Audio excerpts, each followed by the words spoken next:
Hello friends, இன்றைக்கி நம்ம பால் பொங்கல் எப்படி செய்யலான்னு பார்க்கலாமா? அதுக்கு ஒரு டம்ளர் பச்சரிசியை ஒரு அரை மணி நேரம் முன்னாடியே ஊற வச்சு எடுத்துக்கலாம்.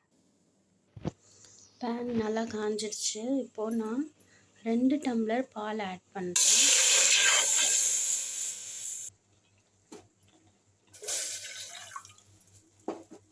இது நல்லா காயட்டும்.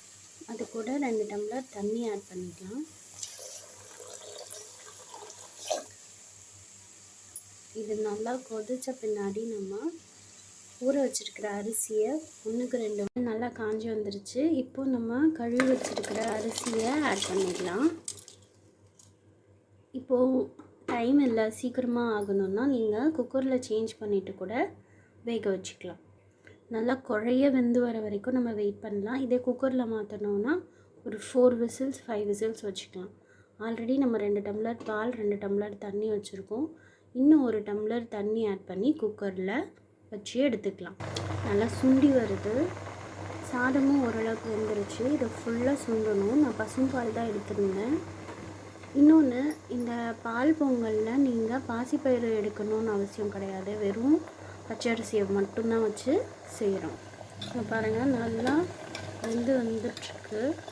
இப்போது ஒரே ஒரு ஏலக்காயை நான் என்ன பண்ணியிருக்கேன், தட்டி சேர்க்குறேன்.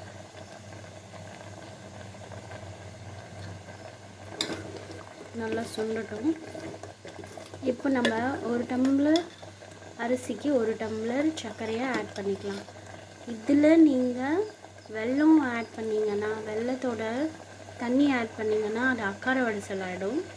வெறும் சர்க்கரையை மட்டும் ஆட் பண்ணிங்கன்னா நம்மளோட பால் பொங்கல் ரெடி. இந்த சமயத்தில் நான் 1 டம்ளர் சர்க்கரையை ஆட் பண்ணிடுறேன். பால் பொங்கலை நம்ம ஒயிட் கலரில் ரீடைன் பண்ணுறதுக்காக தான் என்ன ஆட் பண்ணுறோன்னா ஒயிட் சுகர் ஆட் பண்ணுறோம். நம்மளோட பால் பொங்கல் ஆல்மோஸ்ட் ரெடி. இதுக்கு தாளிப்பு மட்டும் போட்டு இறக்குனா சூப்பரான பால் பொங்கல் தயார். முந்திரி பருப்பு திராட்சை எண்ணெயில் வறுத்து இதில் போட போகிறோம். நம்மளோட அருமையான பால் பொங்கல் தயார். இந்த மாதிரி டெலிஷியஸான டிஷ்ஷஸ் உங்களுக்கு தேவையா? இந்த சேனலை சப்ஸ்கிரைப் பண்ணிக்கோங்க.